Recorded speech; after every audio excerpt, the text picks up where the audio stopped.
Magandang gabi sa inyo, Papa Dudut, at sa libu-libo ninyong mga tagapakinig. Isa ako sa mga adik sa inyong programa at halos gabi-gabi akong nakikinig sa inyo. Kaya gusto ko na rin pong i-share ang kwento ng buhay ko. Tawagin niyo na lamang po ako sa pangalang Matet. 21 years old at nakatira ngayon dito sa Cainta, Rizal. Simulan ko na lang ang storya ko noong unang magkakilala kami ng boyfriend ko. Tawagin niyo na lamang po siya sa pangalan na Paulo. Sa Facebook kami unang nagkakilala ni Paulo.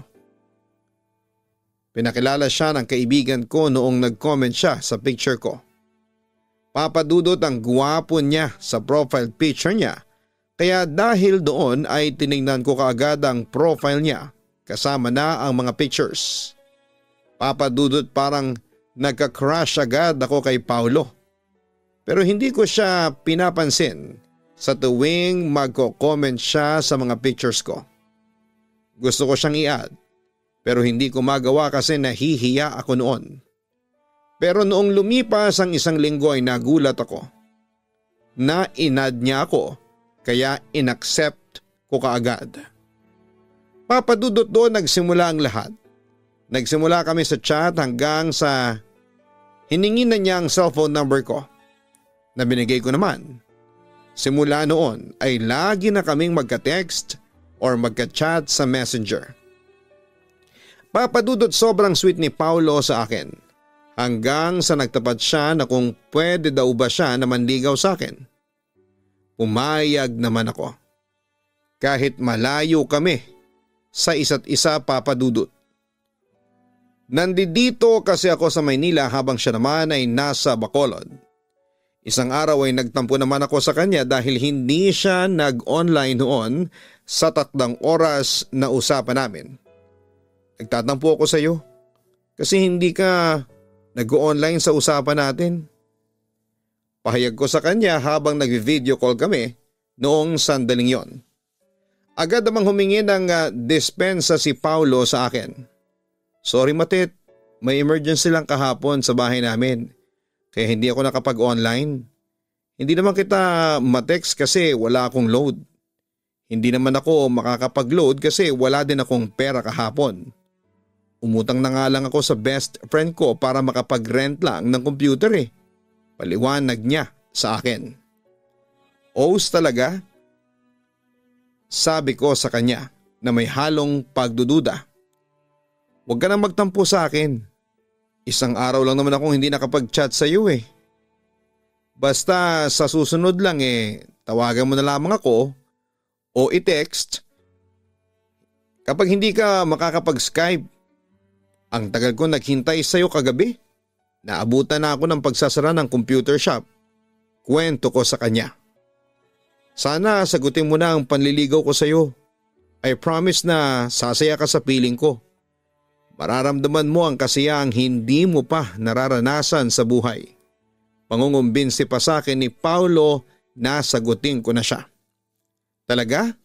Paano mo naman nasabi yan hindi pa nga tayo nagkikita sa personal. Panay camera at computer lang ang kaharap natin. Panunubo ko sa kanya. Hindi magiging hadlang sa pagmamahalan natin kung magkalayo tayong dalawa. As long as nagmamahalan tayo at nagtitiwala sa isa't isa, wala tayong magiging problema. Pahayag niya sa akin. May tanong ako sa iyo, Paulo. Gaano ka kaseryoso sa panliligaw mo sa akin? Usisa ko sa kanya pagkatapos. Mahal kita. Yun kasi ang sinasabi ng puso ko at isipan ko. Matet, huwag ka nang magduda o mag-alinlangan sa akin. Pakiusap niya noon sa akin. Nag-isip-isip ako noon pagkatapos ay may tinanong ako sa kanya. Teka, ano na nga pala ang date ngayon? Nagtaka naman siya sa tanong ko pero sinagot pa rin niya yon. June 1, 2019. Kung ganun ilang buwan ka na ring nanliligaw sa akin. Magtatatlong buwan na sa June 21 to be exact. Response agad ni Paulo sa akin. Ganun ba? Sige na nga. Sagot ko. Lalo namang nagtaka si Paulo sa sinabi ko. Ha? Anong sige na nga? Napahagigik naman ako noong sandaling yon. Ang sabi ko, sinasagot na kita. Tayo ng dalawa. Ikaw boyfriend na kita habang ako girlfriend mo na. Ano, masaya ka na ba? As expected ay tuwang-tuwa noon si Paulo sa sinabi ko. Naku Matet, masayang-masaya ako. Grabe, hindi ako makapaniwala. Dream come true to. Thank you. Thank you talaga. I love you. Pagkatapos ay nag-flying kiss pa siya sa akin sa aming video call. Ayan ha, tinupad ko na ang pangarap mo. Sana pahalagahan mo ako at tuparin mo yung mga pinangako mo sa akin. Agad namang tumango ang bago kong boyfriend bilang sagot. Siyempre naman, may isa akong salita Matet. Naku, sigurado ako bebe ko. Hindi ako makakatulog dito mamaya sa kakaisip sa eksena nating ito ngayon. Sana'y dumating na ang araw na magkasama na tayong dalawa. Request ko naman sa kanya. Don't worry, sisikapin kong pumunta dyan sa Maynila para makasama ka. Yun naman ang paninigurado sa akin ng aking boyfriend. Papadudod hindi na ako nagdalawang isip pa na sagutin si Paulo ng mga panahong yon dahil aaminin kong mahal na mahal ko na rin siya. Hindi rin alintana ang long distance relationship namin dahil alam kong mahal na mahal namin ang isa't isa. Pero tulad nga ng ibang relasyon ay hindi rin kami exempted sa away at tampuhan. Ngunit sa kabuuan ay naging masaya naman ang relasyon namin ni Paulo. Pero papadudot paglipas ng ilang buwan ay nagsimulang maging malungkutin na si Paulo. Madalas ko siyang tanungin kung bakit pero palagi niyang iniiba ang mga usapan. Palagi niyang sinasabi na okay lang siya at huwag daw akong mag-alala. Samantala dumating ang panahon na napagpasyahan namin ni Paulo na magkita na sa unang pagkakataon kaya bago mag-Valentine's Day ay nagpasya na akong umuwi ng Bacolod para magkita kaming dalawa. Doon ay tumira muna ako pansamantala sa aking tiyahin. At doon ay naikwento ko kay tita ang tunay na dahilan ng pagpunta ko sa Bacolod. Ikaw ha Matet ha, umaharot ka na. Biniling ka na sa akin ng nanay mo tapos heto ka. Paano kung mapahama ka dyan sa pakikipag-date mo? Sita pa niya sa akin isang araw nang sabihin ko sa kanya na magde-date kami ni Paulo ng araw na yon. Don't worry tita, mabait po si Paulo. Safe po ako sa kanya. Paniniguro ko naman sa kanya. Natawa na lamang habang napapailing si tita sa akin. 2 araw ka pa lang dito sa Bacolod puro lakwatsa na ang nasa isip mo. Teka, anong oras ba ang uwi mo? Usisa pa niya sa akin. Bago po mag-alas 6 ng gabi. Nandito na po ako sa bahay. Sagot ko naman sa kanya. Mamayang kaunti dumating na si Paulo sa bahay para sunduin ako. Pinakilala ko naman siya sa aking tiyahin at naging magkasundo naman sila kaagad. Ilang buwan na kayong may relasyon? Narinig kong usisa pa noon ni tita sa aking boyfriend. Magsasyam na buwan na po tita. Pero first time pa lang po kami magkita ngayon. Magalang na sagot ni Paulo sa kanya. Paano nangyari yun? Naguguluhang wika pa ni tita. Sa puntong yun ay ako na ang tumugon. Sinagot ko po siya sa pamamagitan ng video call sa Messenger noong nasa Maynila pa ako. Kayo talagang mga kabataan kayo. Parang baliwala na lang sa inyo ang panliligaw. Napapailing na lamang si tita habang sinasabi niya yon. Pagkatapos noon ay ipinagbili na ako ni tita kay Paulo na ingatan ako at huwag sasaktan o paiyakin. Nangako naman ang boyfriend ko na ako lamang ang mamahalin niya. Papadudot naging masaya naman ang unang pagkikita namin ni Paulo. Noong araw na yon ay nilibre niya akong kumain sa mall at nanood din kami ng sine. At tulad ng napag-usapan ay maaga rin kaming umuwi pero hindi na niya ako nahatid noon sa bahay. Papadudot nakakapansin ako ng kakaiba kay Paulo noong araw na yon na para bang malungkot siya o may iniindang sakit na kung ano. Tinatanong ko naman siya kung okay lang siya pero hindi niya ako sinasagot at sa halip ay nilalambing na lamang niya ako. Pero noong pag-uwi namin ay nagpahabol ng text sa akin si Paulo na siyang ikinabilis ng tibok ng puso ko. Dahil doon ay hindi na ako nakatulog hanggang kinabukasan. Samantala isang araw ay merong ipinagtapat si Paulo sa akin na siyang nagpagimbal sa akin. Matet, sorry. Pero nakabuntis ako. Nahihiyang umamin sa akin ang boyfriend ko. Alam niya kasi magre-react kagad ako. At hindi nga siya nagkamali dahil bigla akong nanlumo at nagalit at the same time. So pinagtaksilan mo ko? Ganon ba, Paulo? Kumpront ako sa kanya. Aksidente ang lahat, Matet. Hindi ko sinasadya. Hindi ko siya mahal. Yon ang giit niya sa akin. Pero kailangan ko siyang panagutan. Pahayag pa niya sa akin. Sa pagkakataong yon ay hindi ko na malayang tumutulo na pala ang luha ko. Ibig sabihin ba niya nahihiwalay mo na ako? Hindi ko pa nanagutan yung nabuntis ko. Seryoso niyang sabi sa akin. Kawawa naman yung bata, sabi ko sa kanya. E anong gusto mo, panagutan ko yun? Pakakasalan ko yun? Panunubok niya sa akin. Sana nag-isip ka ng maraming beses bago mo sinipingan yung babae na yun. Paulo naman, akala ko ba mapagkakatiwalaan ka? Bakit ka nagtaksil sa akin? Medyo hysterical na ako ng mga sandaling yon. Wala namang masabing iba si Paulo kundi sorry. Huli na ang lahat, Paulo.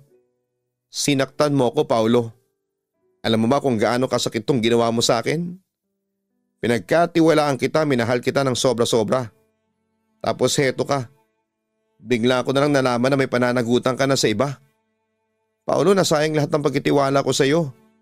Disappointed na pahayag ko sa kanya. Hindi naman kumibo si Paulo sa sinabi ko. Pero alam kong bagsak na bagsak ang kanyang kalooban ng mga sandaling yon. Alam ko, Paulo, kahit na ano pang sabihin mo, iiwan mo pa rin ako. Kahit napigilan pa kita, alam kong pananagutan mo ang babaeng yon. Kaya sige na, Paulo. Bakit hindi mo na ako diretsahin pa? Sabihin mo na sa akin na makikipaghiwalay ka na sa akin. Hindi, Matet. Hindi ako makikipaghiwalay sa iyo. Huwag mo na akong pasahin pa. Sige, kung hindi mo kaya makipaghiwalay sa akin, ako nang makikipaghiwalay sa iyo. Papadudot doon ko lang na-realize na kaya pala malungkot si Paulo dahil sa pangyayaring yon.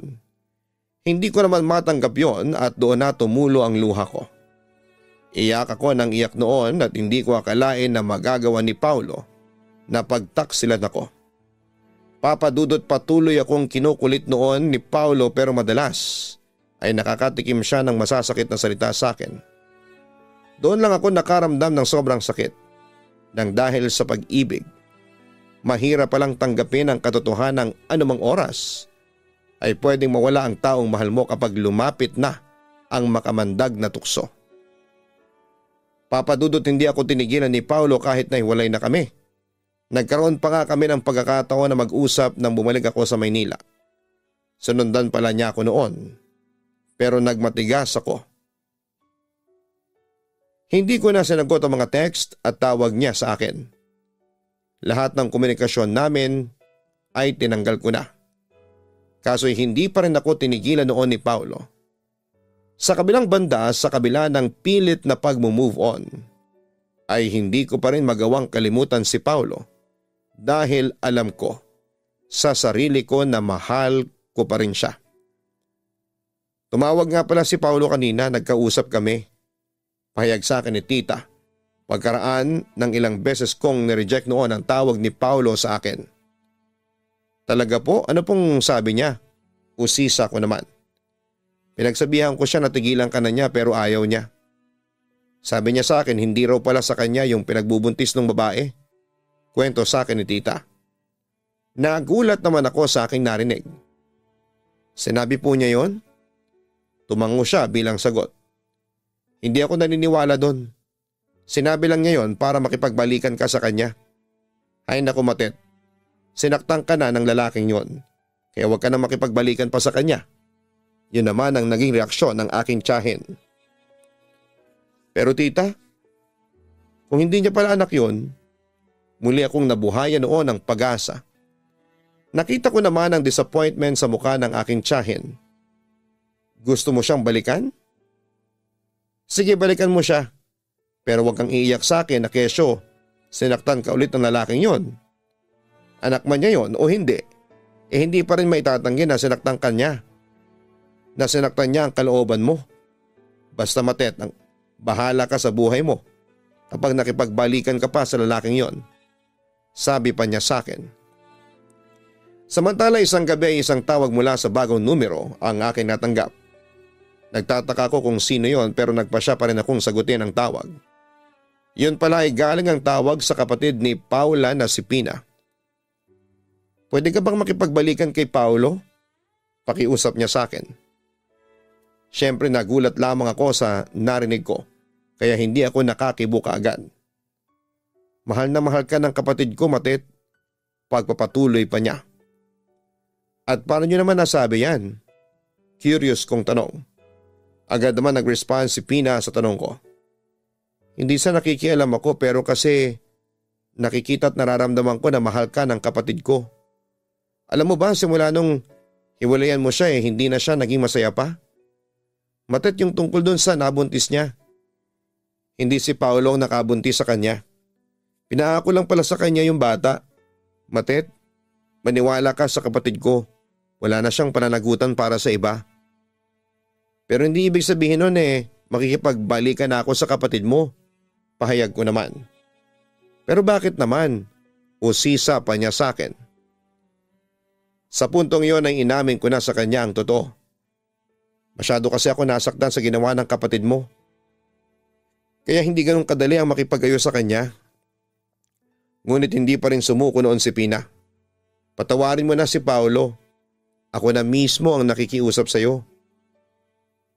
Kung gusto niyang patawarin ko siya, siya mismo ang humingi ng tawad sa akin.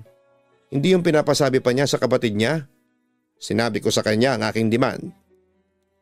Sige, patatawagin ko siya sa iyo. Pero sana mapatawad mo yung kapatid ko, Matet. Maniwala ka, mahal na mahal ka niya. At sinabi niya sa akin na ikaw lang daw ang mamahalin niya hanggat nabubuhay siya. Pangungumbinsi pa sa akin ang kapatid ni Paulo. Papadudot halos hindi ko na alam kung ano ang gagawin ko. Kakaisip kong patatawarin ko ba si Paulo o hindi na. Hanggang sa pumunta ang mga kaibigan ko na sina Janine at Rica. At doon ay humingi ako ng payo sa kanila kung kailangan ko pa ba siyang patawarin at mahalin ulit. Sabi nila ay nasa akin pa rin daw ang desisyon. Iyak na lamang ako ng iyak sa harapan nila kasi sobra talaga ako nasaktan sa nangyari, Papadudot. Ganon pala kasakit ang magmahal. Samantala isang araw isang tawag mula kay Paulo ang aking natanggap. Akala ko pupunta ka na sa graduation ko. May halong pagtatampo ang boses ni Paulo nang makausap ko siya. At sino naman ang may sabi sa iyo na pupunta ako? Kumpront ako sa kanya. Sana mapatawad mo na ako sa mga nagawa kong kasalanan sa iyo. Hiling niya sa akin. Pinagtaksalan mo ako, Paulo. Kahit ba hindi mo nabuntis yung babaeng yun may nangyari pa rin sa inyo. Hindi naman siguro ipapaako sa iyo ng babaeng yun ng anak niya kung hindi ka nakipagsiping sa kanya. Pahayag ko sa kanya. Signaling him na nahihirapan pa akong patawarin siya ng mga oras na yon.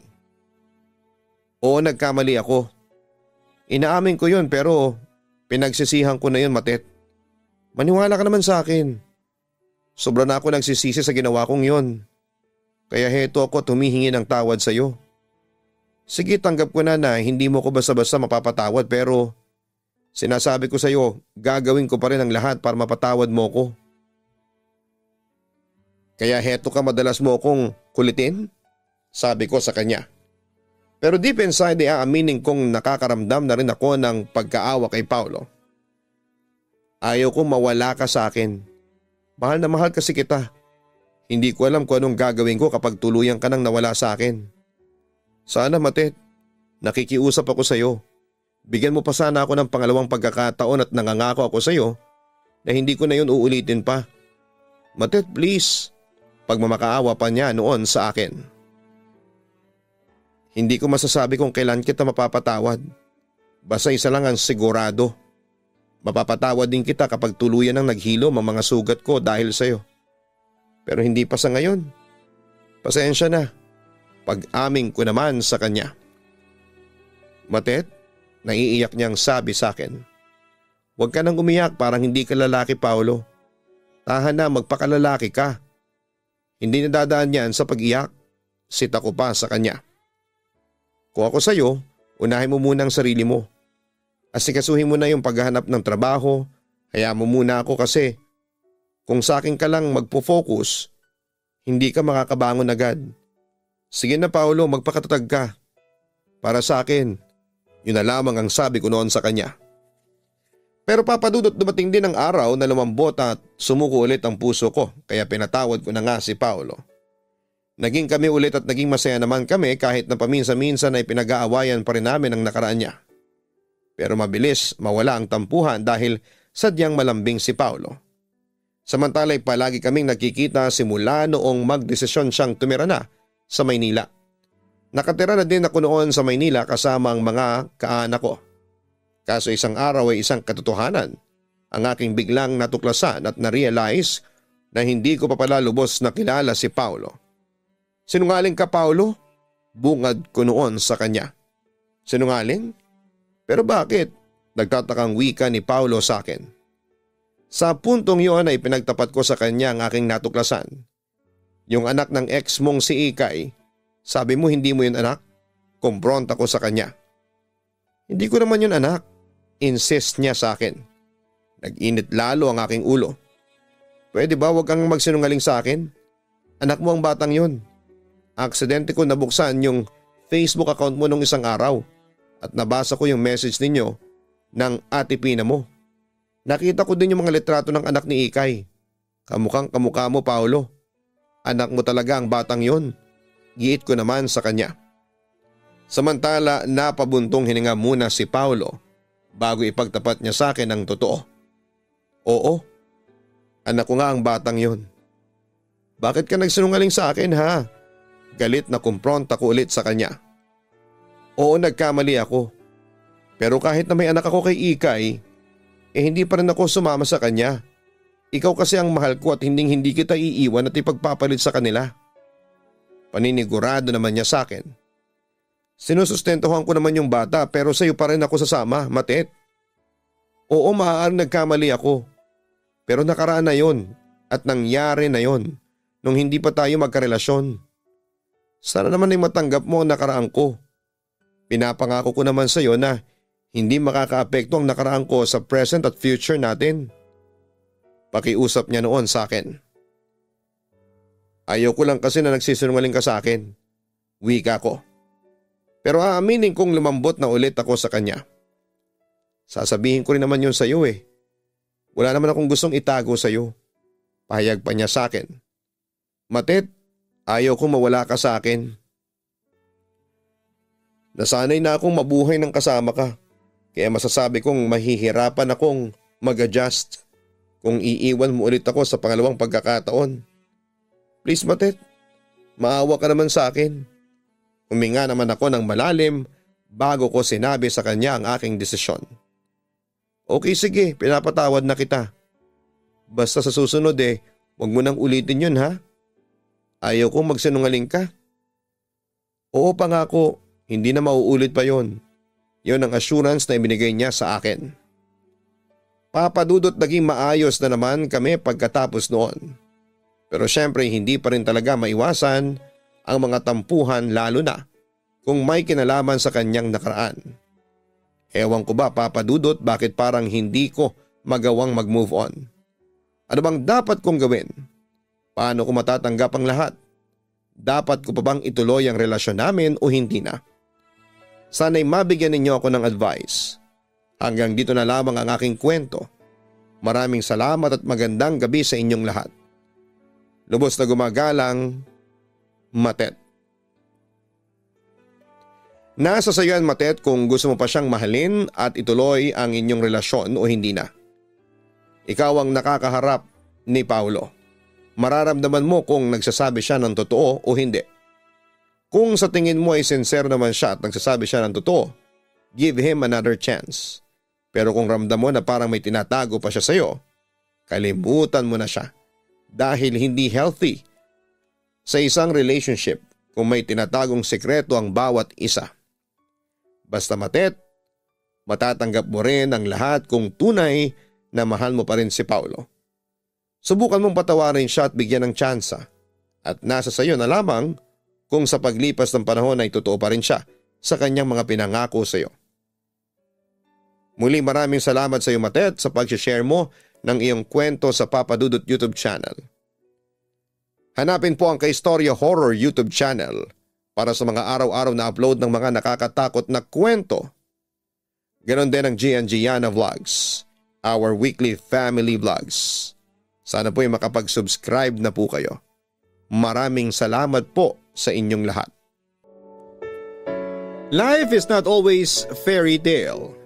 Hindi lahat ay nagkakaroon ng happy ending tulad ng mga nababasa natin sa mga Tagalog romance pocketbooks. Kasi ang realidad ng buhay ay puno ng pagsubok na kung nagpatalo ka ay tiyak na malungkot ang ending. Pero sa buhay ko ay sari-saring pagsubok man ang dumating sa akin. Nakala ko ay forever sad ending na, ay hindi ko akalain na magiging happy ending din naman sa huli. Doon ko na na-realize na ang buhay ay puno ng challenges. At depende yan sa gagawin mong mga hakbang para harapin ang mga pagsubok na yan. Nasa iyo kung gusto mo ng happy ending o di kaya ay sad ending. Papa Dudut, tawagin mo na lamang ako bilang Derek. 34 years old at isang editor ng mga Tagalog romance stories. May 7 taon na ako sa ganitong trabaho kaya masasabi kong alam na alam ko na ang kinahihinatnan ng mga Tagalog romances na ini-edit ko.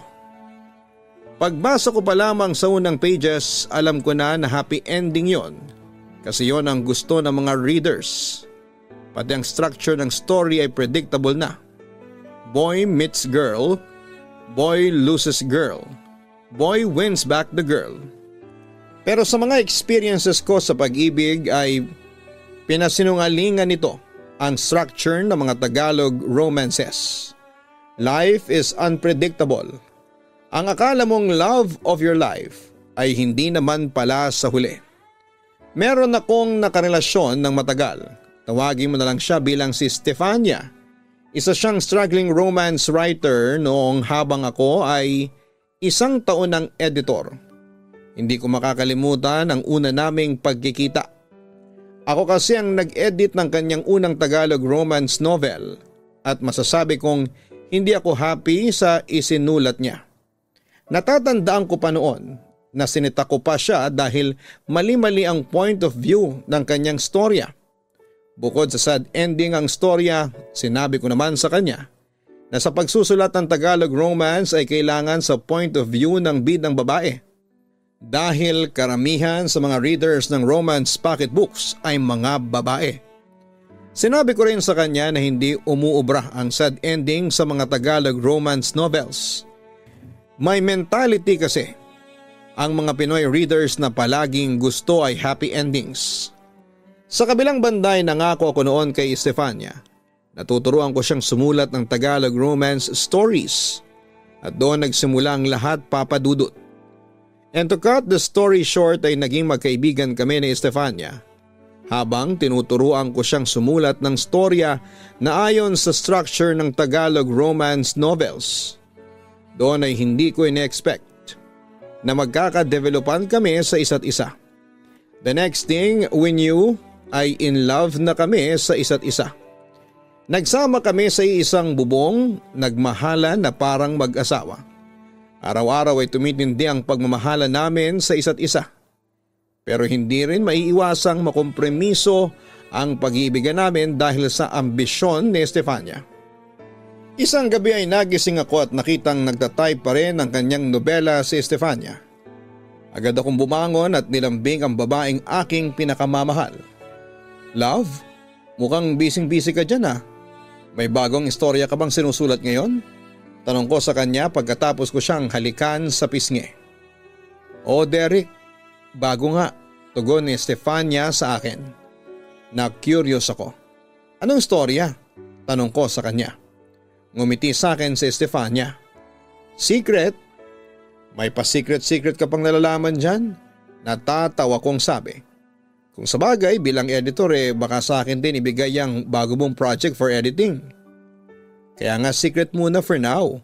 Para kapag binasa at inedit mo na ay may surprise factor pa. Sagot pa ni Estefania. Nanlambing ulit ako sa aking partner. Pwede bang next project mo after that isulat ang love story naming dalawa? Gusto ko kasing mabasa yung love story natin sa pocketbook. Malay mo mag-click yon sa mga readers mo. Suggestion ko sa kanya. Naku, nakakahiya, sagot pa ni Estefania. Bakit ka naman mahihiya? We almost have a perfect relationship. Nakakakilig at very romantic ang love story natin. Parang yung mga sinusulat mo at parang mga ine-edit mong stories na puro happy ending. Patuloy kong pangungumbinsi sa kanya. At paano ka naman nakakasigurado na happy ending ang love story natin? Natahimik ako at napatingin kay Estefania. Bakit? Sa palagay mo ba hindi tayo mauuwi sa happy ending? Malungkot na tanong ko. Hindi naman sa ganon, ang sabi pa ni Estefania.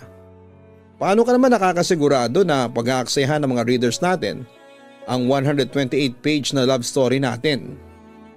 I'm sure, Estefania, papatok ang love story natin once na may publish yun. Maniwala ka sa akin bilang editor, alam ko kung anong romance stories ang pumapatok sa mga readers natin. Malay mo maging pelikula pa o di kaya teleserye yung storya natin. Buwang kumpiyansa ko noong mga panahong yon. Ang title pa nga na naisip ko sa aming love story ay Love Was Made For Us. Nagustuhan naman yon ng aking partner at nangako siyang isusulat niya yon sa susunod niyang project. Nagsuggest din ako na kaming dalawa ang magsulat para mas maganda ang kalalabasan. Pumayag naman si Estefania. Anyway, noong mga panahong yon ay 3 years na kaming nagsasama ni Estefania. Pero gusto ko nung maging legal na ang pagsasama namin. Pangarap ko siyang dalhin sa simbahan para pakasalan. Derek, mahal kita pero masaya na ako sa setup natin. Hindi pa ako handang magpakasal. Hindi ba't napag-usapan na natin na sa ngayon priority ko muna ang writing career ko. Dumadami na mga readers ko. Minsan lang dumating ang ganitong pagkakataon. Huwag kang mag-alala at aabot din tayo sa pagpapakasal. Yon ang palaging sagot sa akin ni Estefania sa tuwing binabanggit ko sa kanya ang kasal. Although naiintindihan ko naman siya pero nagtatampo at naiinip din ako paminsan-minsan sa tuwing tumatanggi siyang pakasalan ako. Minsan tuloy napapaisip ako kung sigurado ba siya sa kanyang mga nararamdaman para sa akin o hindi. Samantala, Papa Dudut, nagbunga rin ang paghihirap ni Estefania. Naging isa siya sa mga kilalang romance writers ngayon. Pero ang nakakalungkot dito ay unti-unti siyang nawawala ng panahon sa akin.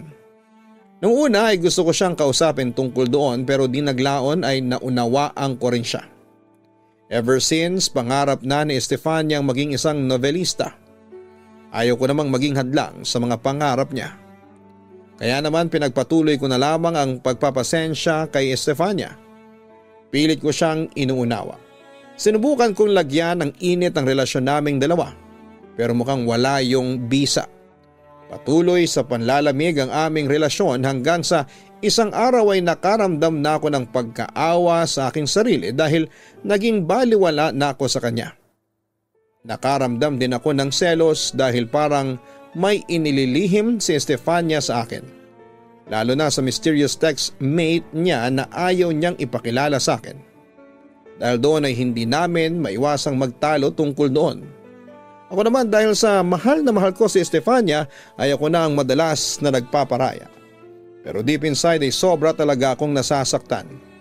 Kaya imbis na masaktan ay dinadaan ko na lamang sa nightlife ang lahat.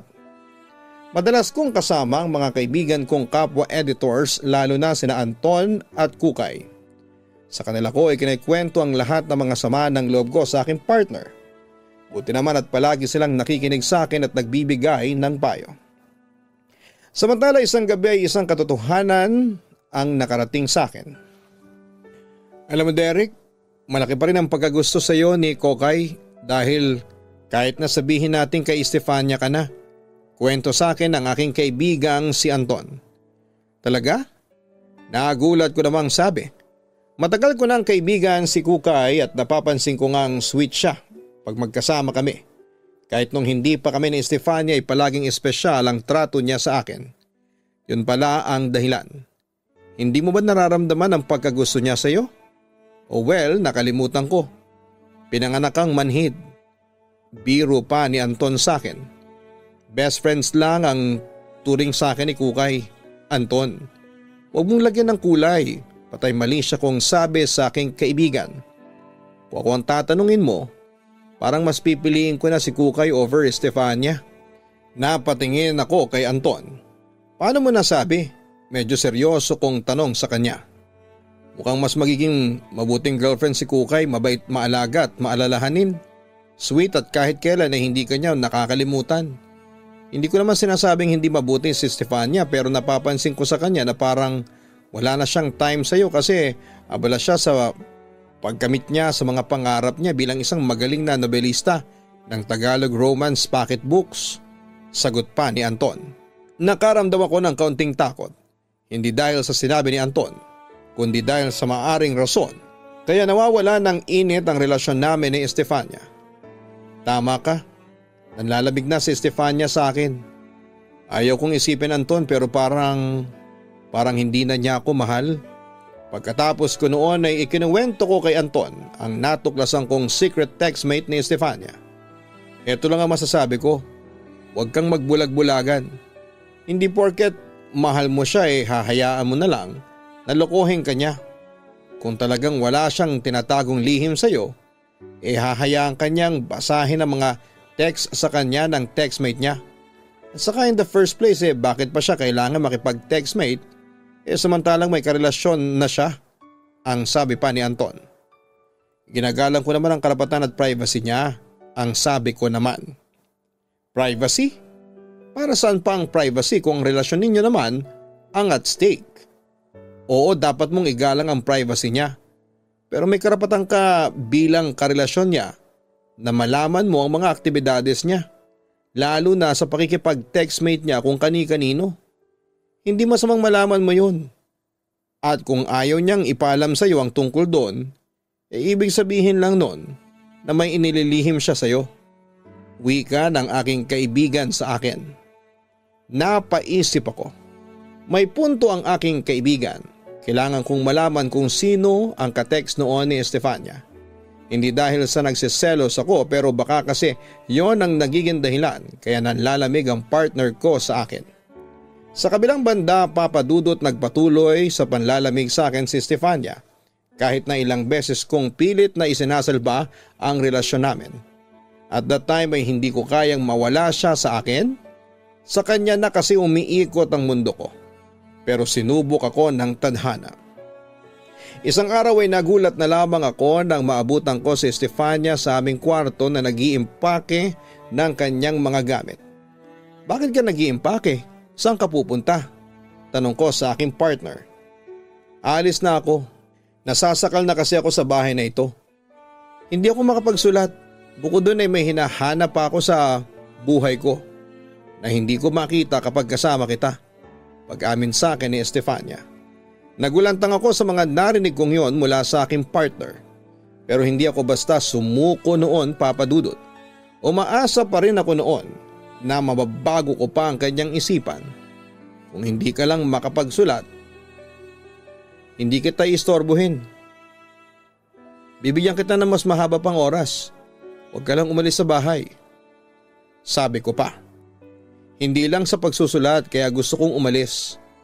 Gusto kong hanaping mag-isa ang hinahanap ko para sa buhay ko. Gusto kong mamuhay na malayo sa iyo.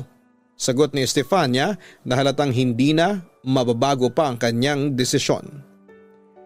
Hindi ko na napigilan pang umalis si Estefania noong araw na yon. Wala akong ginawa kundi ang umiyak ng umiyak lamang. Iniisip kung saan ba ako nagkamali o kung saan ba ako nagkulang kaya umalis si Estefania. Sobra ako na-depress to the point na hindi ako nakapasok ng 2 araw sa trabaho. Later ay nag-file ako ng 1-week vacation kasi hindi ko talaga kayang mag-focus sa trabaho. Papadudot, that was the lowest point.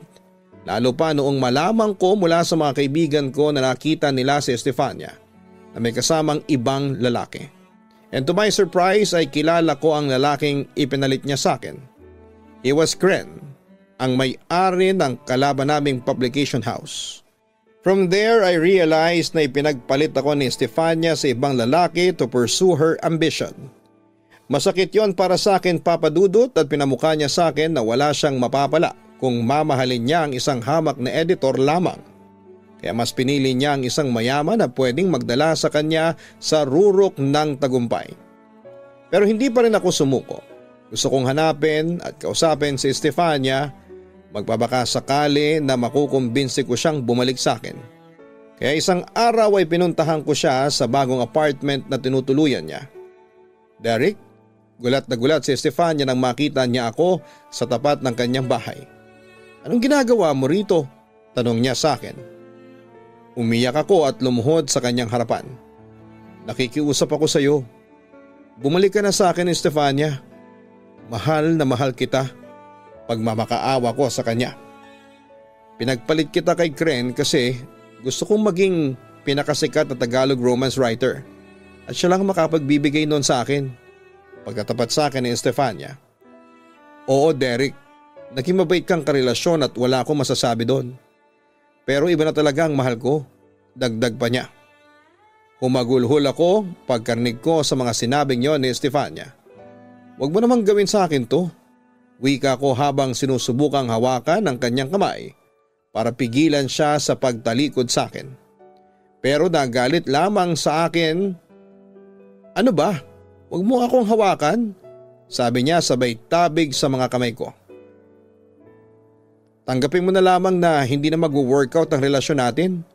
Estefania, tawag ko sa kanya habang sinusubukan ko pa rin siyang pigilan sa pag-alis. Pero isang masakit na katotohanan ang kanyang pinakawalan na siyang dumurog sa puso ko ng tuluyan. Hindi kita mahal. Kahit kailan hindi kita minahal. Ginamit lang kita para ma-publish ang mga sinulat ko. Ngayong abot ko na mga pangarap ko, hindi na kita kailangan. Papadudot ng lumo ako sa aking narinig. For 3 years, nagpretend lamang pala siya na mahal niya ako. Ang mali ko ay hindi ko yon naramdaman noon. Sobra kasi akong in love sa kanya para pagdudahan pa ang kanyang tunay na intensyon sa akin. Pero manghuling sinabi niya, ang kanyang mga binitawang pangungusap ni Estefania ang siyang nagparealize sa akin na hindi lahat ng maalapakit book na love stories ay happy ang ending sa totoong buhay. Pagkatapos noon ay tuluyan nang nawala ang interes ko sa buhay. Kumalat sa buong publishing house namin ang nangyari sa amin ni Estefania. Lahat sila ay nagpahatid ng kanilang simpatya sa akin. Lalo na sina Anton at Kukay, at nabalitaan ko rin na naggalit kay Estefania ang boss namin dahil sa biglang pag-alis nito papunta sa kalabang publishing house. Later, labeling her as inggitera or walang utang na loob. Pero this time ay sinubukan ko pa rin magtrabaho bilang editor ng mga Tagalog romance pocketbooks kahit pa na heartbroken ako. Pero Papadudot, dahil sa nangyari sa akin ay naging negative na noon ang pananaw ko sa love and romance. Kapag nababasa kong happy ang ending ng story ay sinasabi ko agad sa aking sarili na hindi yan totoo. Walang ganyan sa totoong buhay. Later on, dahil nga sa naging disgusted ang aking pananaw sa pag-ibig at romance ay nagpa-transfer na lamang ako na maging editor ng mga children's storybooks. At least yun ay hindi ko maaalala ang sakit na naranasan ko sa pag-ibig. Samantala, dahil nga sa masama ang aking loob sa mundo, gabi-gabi akong wasted. Hanggang sa isang gabi, aksidenteng nakita ako ni Kukay sa isang bar na sobrang wasted at sinamahan niya ako at sinubukang i-comfort. Hindi ko kayang kalimutan ng basta-basta si Estefania. Sagot ko sa kanya nang mapag-usapan namin ang traidor kong ex-partner. Pero sa yun na rin ang galing na ipinagpalit ka na ni Estefania sa ibang lalaki. Matuto kang tanggapin ang katotohanan na hindi ka na mahal ng ex mo. Alam mo Derek, dapat magpasalamat ka pa nga kasi nalaman mo agad na hindi karapat-dapat na pakasalan ng babaeng yun. Hindi deserving si Estefania sa pagmamahal mo, ang sabi pa ni Kukay habang hinahawakan niya ang aking kamay to comfort me. Bukod sa pagkakaroon ng sariling publishing house, ano pa kayang meron si Kren na wala ako? Tanong ko kay Kukay. Huwag mong ikumpara si Kren sa'yo, magkaiba kayong dalawa. Nagkataon lang na mas mahal ng ex mo ang lalaking yon, tugon niya. Ang mali ko, masyado kong minahal si Estefania. Akala ko siya na ang babaeng ihaharap ko sa altar. Masyado kong umasa na kami na ang magkakasama hanggang sa huli. Ganito pala kasakit ang magmahal. No, Kukay? Napatingin ako sa mga mata ni Kukay na puno ng simpatya. Oo, masakit talaga ang magmahal. Lalo na kapag manhid ang isang taong pilit na pinagsiksikan ang sarili sa babaeng hindi na niya mahal. Masakit talaga ang magmahal lalo na kapag inakala mo na forever na kayo pero sa huli, ipinagpalit ka lang niya sa iba. Nakita ko ang sakit sa mga mata ni Kukay. Oo, masakit talaga ang magmahal kasi hindi matanggap ng taong yun na ayaw na sa kanya ng taong minamahal niya. Natamaan ako sa sinabing yun ni Kukay. Naalala ko tuloy yung sinabi sa akin dati ni Anton na may gusto raw sa akin ang kaibigan ko. Napaisip ako. Kaya ba nangyari sa akin to? Kasi napakamanhid ko. Manhid ako sa emosyon ng iba. Kaya hindi ko namalayan na ginagamit lang pala ako ni Estefania. At kaya hindi ko naramdaman na may lihim na pagtatanggi sa akin si Kukay. Isipin mo na lang Derek, maraming babae dyan sa paligid mo na mas deserving sa pagmamahal mo. Buksan mo lang yung mga mata mo. Talasan mo ang pakiramdam mo. I know na mararamdaman mo sa mga oras na ito na may isang babae ang naghihintay na mahalin mo tulad ng pagmamahal na ibinigay mo kay Estefania. Pagpapatuloy ni Kukay. Sa pagkakataong to ay nakita ko nang parang maluluhan ang mga mata niya. Kukay, mahal mo ko? Nauutal kong tanong pa sa kanya. Oo Derek, minamahal kita noon pa. Kahit na kayo na ni Estefania, patuloy pa rin kitang mahal. Alam mo marami nga ang nagsasabi sa akin lalo na si Anton na sobrang tanga ko dahil minamahal ko ang isang lalaking may mahal ng iba. Pero wala akong pakialam doon Derek. Ang mahalaga sa akin, makita lang kitang masaya. Ipinangako ko noon sa sarili ko na mamahalin kita kahit na may mahal ka ng iba. Pagtatapat niya sa akin. Papadudot naging sobrang wasted pa rin ang buhay ko pagkatapos noon. Dinaan ko sa alak ang lahat at may pagkakataon din na nagtangka akong magpakamatay. At muntik na akong masiraan ng bait. Buti na lamang at naroon sa tabi ko ang mga kaibigan ko, kamag-anak at syempre si Kukay. Si Kukay ang naging tagapagligtas ko. Siyang naging sandigan ko sa pangungulila sa ex-partner ko. Ginawa niyang lahat para makalimutan ko ang babaeng nagpaluha sa akin. Minahal niya ako.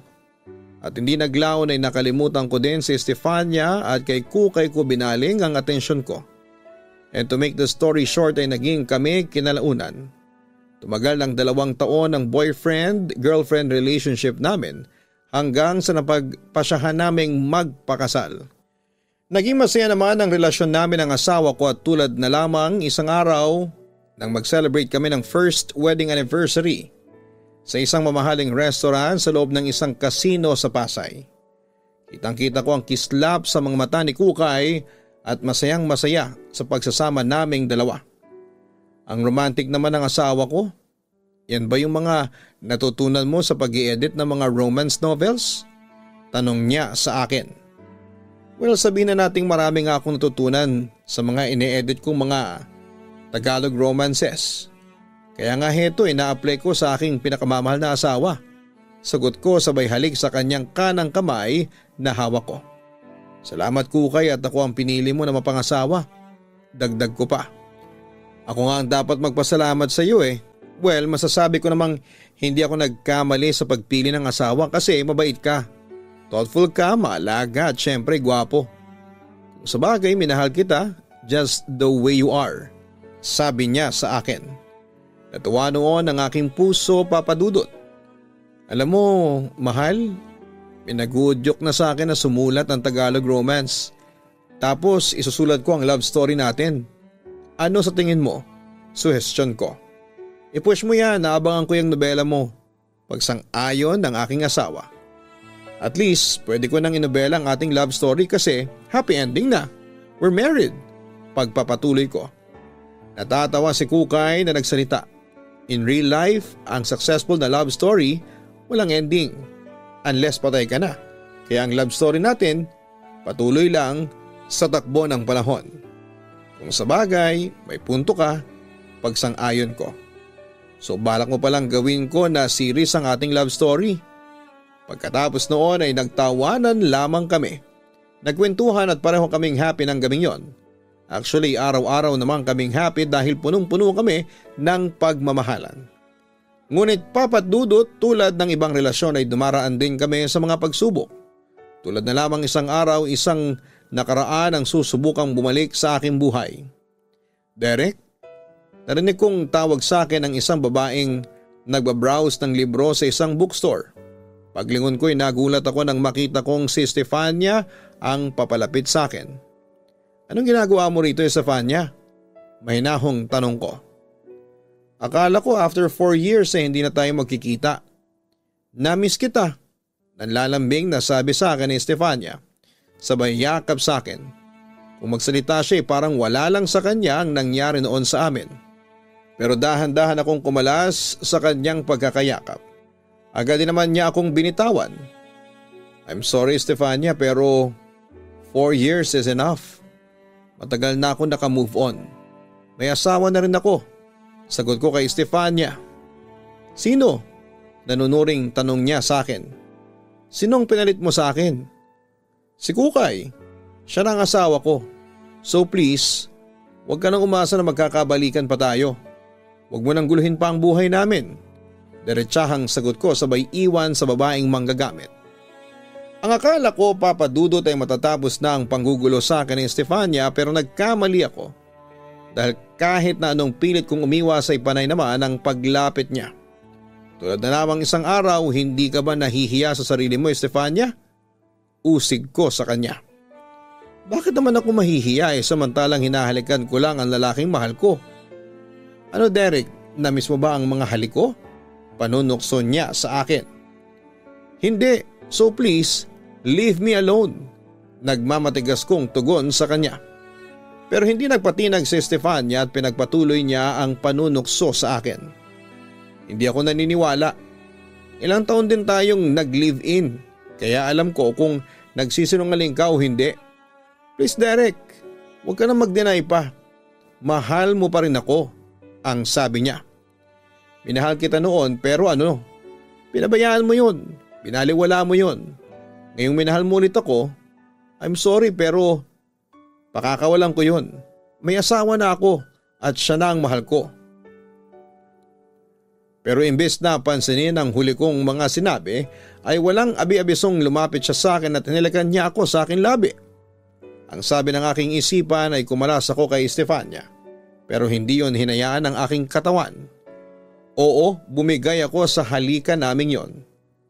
Ngayon sabihin mo sa akin Derek na nakalimot ka na sa pagmamahala natin. Pag-dare sa akin ni Stefania. Hindi ako nakasagot dahil aaminin kong namiss ko talaga ang halik niya. Ano, bakit hindi ka makasagot? Sobra akong na-confuse ng mga panahong yon. Akala ko ay totally nakapag-move on na ako sa ex ko pero hindi pa pala. Pagkatapos noon Papa Dudut ay muli niya akong tinukso na bumalik sa kanya. At dahil sa lalaki lang ako, kaya kahit na anong pagmamatigas ko kay Stefania, ay hindi ko maiwasang manumbalik ang nararamdaman ko sa kanya. At hindi nagtagal ay bumigay ng hindi sinasadya nang ibigay ni Stefania sa akin ang pinakamatinding tukso. ang kanyang katawan. Oo, nagtaksil ako noon sa aking asawa, sabi ng aking puso ay mahal ko si Kukay. Pero iba ang ginagawa ng aking katawan.